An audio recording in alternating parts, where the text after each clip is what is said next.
Lola, kwentuhan mo naman po kami. Sige, anong kwento ang gusto niyo? Lola, tungkol po sa engkanto. Sige, ikukwento ko sa inyo ang diwatang si Maria Makiling. Yay! Noong unang panahon, sa isang bundok sa Laguna, naninirahan ang isang diwatang kilala sa ganda at kabaitan. Siya ay si Maria Makiling, ang kaisa-isang anak ni Dayang Makiling at Gat Panahon.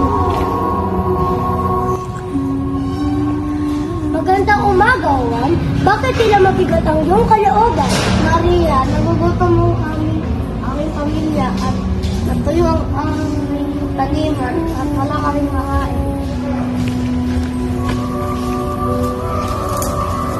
Huwag kang mag-alala. Tanggapin mo tong bilao ng patatas dahil ito ay makakatulong sa inyong pamilya. Maraming salamat, Maria. Tara na mga kapatid.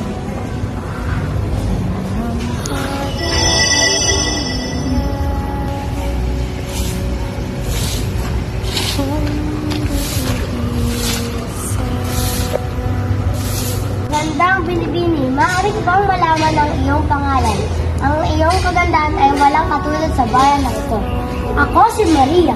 Napansin ko ang iyong katapangan at pagtatanggol sa mga naaapi at dula.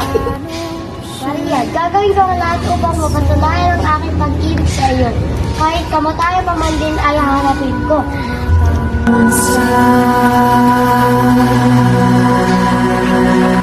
Maria, ikaw ay isang bathala. Hindi ka maaaring umibig sa isang mortal.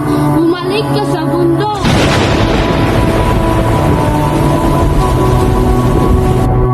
Sa paglipas ng panahon, nagbago ang mga tao. Naging sakin sila at inabuso ang kabaitan ni Maria. Kunin natin lahat. Hindi naman tayo makikita ng diwata. Tama, putulin lahat ng puno natin. Hindi mo yan! Binigay ko na sa inyo lahat. Pagkain, yaman at proteksyon. Ito ba ang igagawa niyo sa akin? Sinira niyo ang aking tahanan. Wala nang tawag. Dahil sa inyong kasamaan at dahil sa hindi pagbibigay sa akin ng aking ama na umibigay at dula, hindi niyo na ako muling makikita sa bundok na ito. Ito ay magiging paalala na lamang ng aking pagkawala.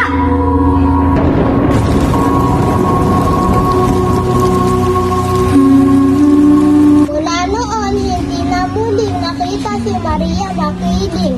Nawala ang mga gintong luya at naging mailap ang mga biyaya ng bundok.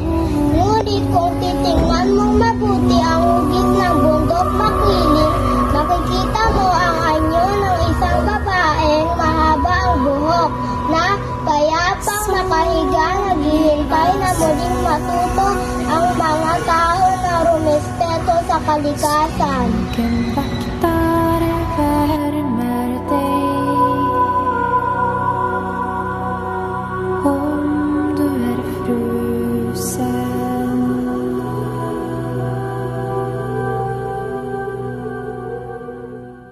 Tuhan niyo ba ang kwento ka mga apo? Opo, Lola! Ano ang natutunan niyo sa kwento? Lola, ako!